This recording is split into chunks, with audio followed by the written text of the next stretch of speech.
आज के एपिसोड में ऐसा क्या हुआ कि अंजलि ने सीधे धर्मराज को खुली चुनौती दे दी और एक आई लव यू ने अभय, गिन्नी और अंजलि के रिश्ते को पूरी तरह बदल दिया। आखिर आज ऐसा क्या हुआ, सच जानकर उड़ जाएंगे आपके होश।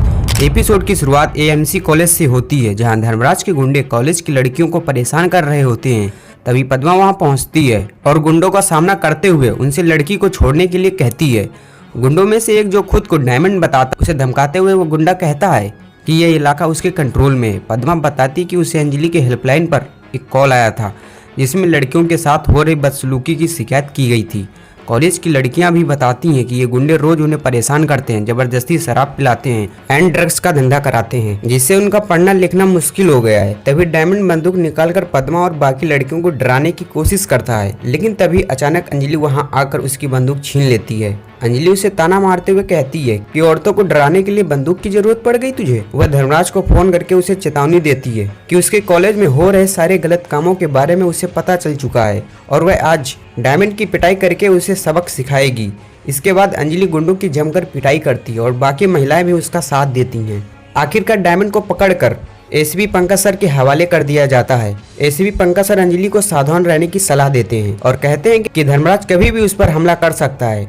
दूसरी तरफ अभय देखता है कि गिन्नी एक ग्रीटिंग कार्ड जला रही है। जब वह उससे पूछता है तो गिन्नी बताती कि वह कार्ड अंजलि के लिए आया था, जिसमें आई लव यू लिखा था और वह उस प्यार को जला रही है जो उसे कभी मिला ही नहीं।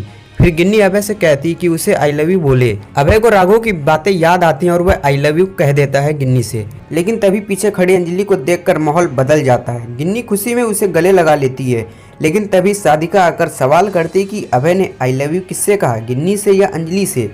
इसके बाद गिन्नी अंजलि पर आरोप लगाती है कि वह हमेशा उसके और अभय के बीच आ जाती है। अंजलि जवाब देती कि वह सिर्फ शादी की जिम्मेदारी निभाने आई है जो गिन्नी ने उसे दी हैं। शादी की तैयारियों के दौरान गिन्नी अंजलि से दूल्हे के कपड़े, जूते और ज्वेलरी के बारे में पूछती है और अंजलि बताती कि सब रेडी है।